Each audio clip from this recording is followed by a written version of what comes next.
espero que esteja muita gente na sala. Aqui não dá para ver, mas parece que sim, pelo menos o ambiente tem sido bom nas últimas apresentações. Eu chamo-me Raul Moreira, como disse aqui o nosso amigo. Comecei a minha vida na universidade como professor universitário, sendo que a minha especialidade era o cálculo de probabilidades, os modelos aleatórios e a estatística. Imaginem que tem muito a ver com o que faço hoje, que é editar livros e selos. Mas, enfim, tudo tem uma explicação. Eu fui contratado pelos Correios, enquanto continuava a prosseguir a minha carreira de docência universitária, para montar o Departamento de Estudos de Mercado, que, evidentemente, tem a ver com esta história dos modelos aleatórios. E depois, já quando estava nos Correios, aperceberam-se que eu me exprimi relativamente bem em 4 ou 5 línguas e mandaram-me desbravar o mercado internacional do colecionismo para nós começarmos a fazer selos e livros que se vendessem não só em Portugal, mas por esse mundo fora.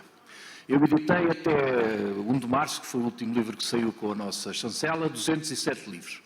E o número de selos, não sei, talvez 6.000, não sei. Não tenho ideia na minha cabeça, porque já sou um bocado velho de experiência nesta casa e, portanto, comecei a trabalhar em 81, em 91 era diretor de primeira linha e, pronto, lá continuei a minha vida. Bom, para lhes dar um bocadinho de contexto, tenho que lhes dizer que eu trabalho na empresa mais antiga do país em operação. Nós temos 503 anos, fomos fundados em 1520. Isso significa que é uma empresa que está muito enraizada na sociedade portuguesa, é uma empresa que tem a capilaridade maior, evidentemente que há 2 ou 3 organizações que serão mais capilares que nós, por exemplo, o Ministério da Educação com as escolas, porventura a Igreja Católica com as igrejas, mas nós vimos logo a seguir.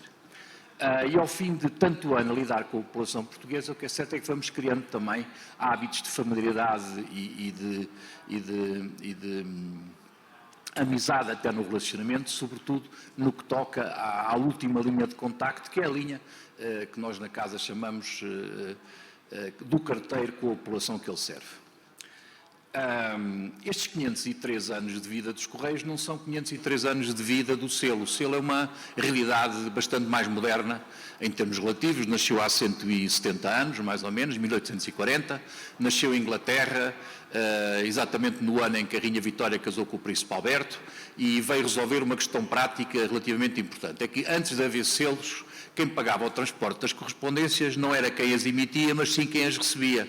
Portanto, imaginem que estão em casa sossegados, aparece um mensageiro a cavalo, dirige-se à vossa porta, bate à campainha, na altura não havia campainha, toca à porta e diz: tenho aqui uma carta para Vossa Senhoria. E vocês, ou eu, quem estivesse em casa, olhava para o endereço da carta e lia lá dentro, lá no endereço, Autoridade Tributária. E depois dizia ao carteiro: olha que isto é engano, não deve ser para mim, eu nunca cá morei neste sítio, não sei o que é. Lá ia o cavalo e o cavaleiro outra vez para casa, sem receber o dinheiro do transporte, e isso não era bom. Isso dava cabo da rentabilidade de muitos operadores postais da altura. Então, lá se inventou o selo, que não é mais do que um recibo que prova o pagamento antecipado de um serviço, que é o serviço de transporte de mensagens através de uma rede a que se convencionou chamar a rede postal. É uma espécie de bilhete de comboio. A pessoa, antes de entrar no comboio, compra o bilhete, aqui naquele caso concreto, antes de se enviar uma carta, tem que se comprar o selo e colocar o selo na carta. Bom, tudo isto é muito século XIX, são 170 anos a colar selos nas cartas, a lamber os selos, que é uma coisa extremamente pouco higiênica.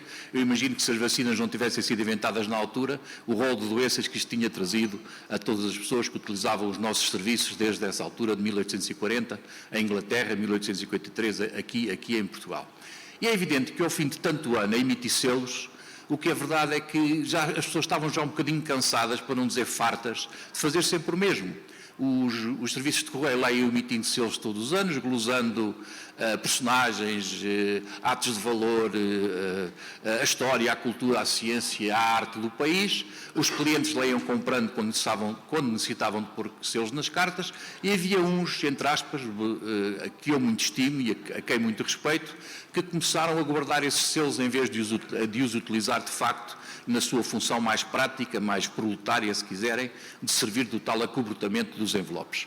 Esses nós chamamos filatelistas e são, de fim de contas, aquelas pessoas que nos dão dinheiro 2 vezes. Dão dinheiro porque compram os selos, hoje compram os livros também, e dão-nos ainda mais dinheiro porque não usam o selo, e então o custo associado ao transporte do last line da nossa atividade postal não é gasto, não é incorrido.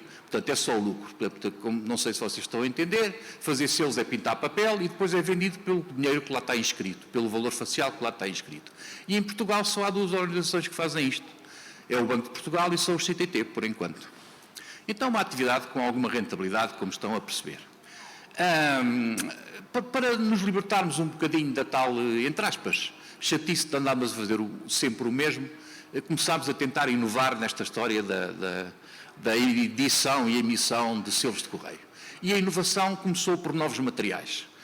E nesse aspecto Portugal está relativamente bem servido, porque somos um dos mais inovadores países do mundo, ao nível de filatelia. Isto fica um bocadinho... Não cai bem estar a falar daquilo que eu faço, mas só para lhes dizer, em 60 anos de grandes prémios internacionais de filatelia, Portugal tem 41 de selos e tem 12 de livros, o que é considerável. Somos a filatelia mais premiada da Europa e uma das mais premiadas do mundo. Fecho parênteses e estou todo a babar-me, tenho que mudar de assunto. Bom, então, as primeiras coisas que fizemos, com um bocadinho diferente daquilo que faziam os nossos colegas, estimáveis, com certeza em todo o mundo, foi usar materiais que até aí não tinham sido utilizados para imprimir selos. Fomos o primeiro país do mundo a imprimir selo em cortiça, o primeiro país do mundo a imprimir selo em seda, não em papel de seda, em tecido de seda. Fomos o primeiro país do mundo a inserir num selo, que era um selo de Natal, a estrela de Belém, toda feita em LEDs, que eram ativados remotamente através da tecnologia NFC. Fomos o primeiro país do mundo, no ano do Covid, a conseguir colocar numa folha comemorativa, num bloco, como nós dizemos aqui na gíria, um selo um bocadinho maior, para quem não está habituado a este tipo de conversa, uma folha de grafeno, que é a forma cristalina do carbono, onde era possível gravar dados, e o que se gravou nessa folha de grafeno foi um poema de Miguel Torga, alusivo à esperança. Na altura era preciso dar esperança às pessoas. Então, com todas estas coisas novas que fomos fazendo e que foram tendo algum impacto no mundo um bocadinho limitado, é verdade, das pessoas que interagem com esta história da filatelia, dos selos e do postalismo em geral, nós decidimos fazer o nosso primeiro selo sob formato NFT, um cripto português, de origem, sob formato NFT. E ele saiu agora a 28 de fevereiro.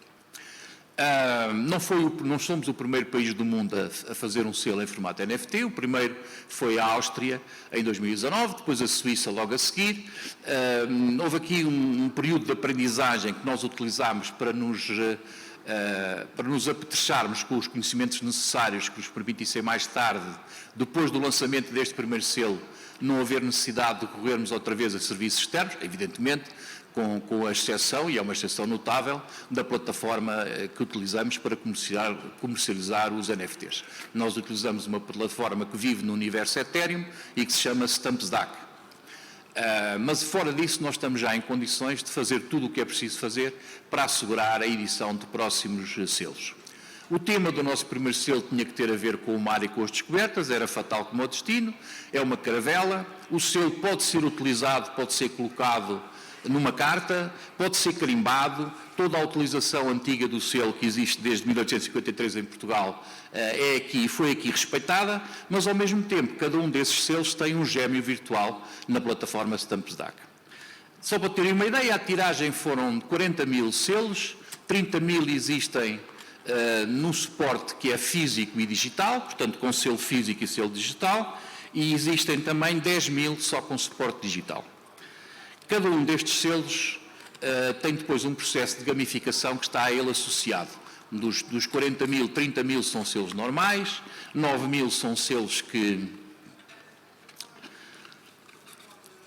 nós chamamos raros, 900 são selos extra raros e depois há um selo que é único, em relação ao qual, e não foi ainda descoberto, nós começámos a comercializar há 8 dias, não foi ainda descoberto, mas já se descobriram cerca de 18 selos raros. Alguns deles estão a ser propostos à venda no mercado secundário, entre 10 mil a 100 mil euros, sendo que o valor da carteira do selo custa 9,90 € nos nossos meios virtuais, loja virtual e nas estações de correio, e depois tem lá dentro o cripto propriamente dito com a nossa caravela. Só uma pequena curiosidade, a embalagem é tão grande assim quando o verdadeiramente selo é deste tamanho, porque houve necessidade de imprimir um manual de instruções relativamente complicado. Portanto, isso é que resultou numa embalagem assim tão grande. O antigo e o moderno está assim relativamente bem emparelhado nesta nossa nova aventura, de tal forma que nós quisemos que o código binário que se encontra por detrás do nosso selo, quando traduzido para português, representasse as palavras, neste caso o ano, os números 1520 CTT. Portanto, o ano em que o Correio foi criado em Portugal, pelo rei Dom Manuel I a Évora, ao mesmo tempo que a sigla CTT, tudo isto numa embalagem, se quiserem, num package bastante moderna, que nós chamamos Criptoselo de Portugal, em formato NFT. Coisas engraçadas já ocorreram desde o início da comercialização. O lançamento do selo foi com a Ministra da Ciência no Pavilhão do Conhecimento, mas uma das coisas mais engraçadas que soube ontem à tarde foi que a estação de Correios que tem vendido mais NFTs é a estação de Lamego, onde só um cliente comprou 220. Gostava imenso de saber quem é um senhor ou senhora, não é? Mas não tenho essa informação. E a taxa de redeem dos selos que são comprados nos Correios e depois têm que se entrar na plataforma Stampsdac para fazer o resgate dos mesmos selos através de um código que é insubstituível e, portanto, específico de cada selo, está neste momento em redor dos 15%, o que eu acho que ainda é baixo. Lá está, as pessoas, na minha opinião, ainda estão a ler o manual de instruções para saberem como é que vão fazer depois o resgate do selo. Pronto, não os vou amassar muito mais, porque está na hora de almoçar daqui a bocadinho, mas não gostava de me ir embora sem primeiro mostrar-lhes o filme promocional que acompanhou o lançamento deste nosso selo. Será que podemos pedir aqui aos colegas que estão na regi?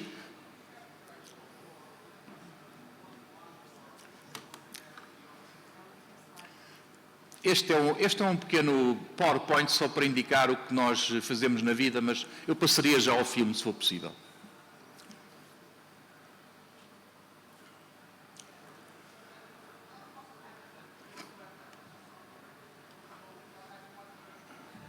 In 1853, the first Portuguese stamp was created as a prepaid method to charge the mail service on outgoing correspondence. Dom Fernando II chooses the outline of Queen Dona Maria II, his wife, and explains his vision to Borja Freire by letter. Since then, several artists have drawn our history through new stamps and brought innovation to their time. In the last century, the art direction of Jaime Martins Barata marked the 50s and the 60s. Architect Pedro Martins Barata, his son, succeeds him and receives the first design award for a Portuguese stamp. From 1978, Luís Duran ensured the stamp's passage to the modern era, adding new international prizes and innovation, including the first stamp made of cork. From 2011 to date, the art direction of Francisco Galamba has maintained the pioneering spirit, launching the first silk stamp and reinforcing the international recognition with new awards worldwide. In 2023, paying homage to the past but with an eye on the future, CTT launches the first Portuguese crypto stamp. Innovation is tradition. The first Portuguese crypto stamp. It's collectible, it's an NFT, it's from CTT. Collect future. Muito obrigado a todos.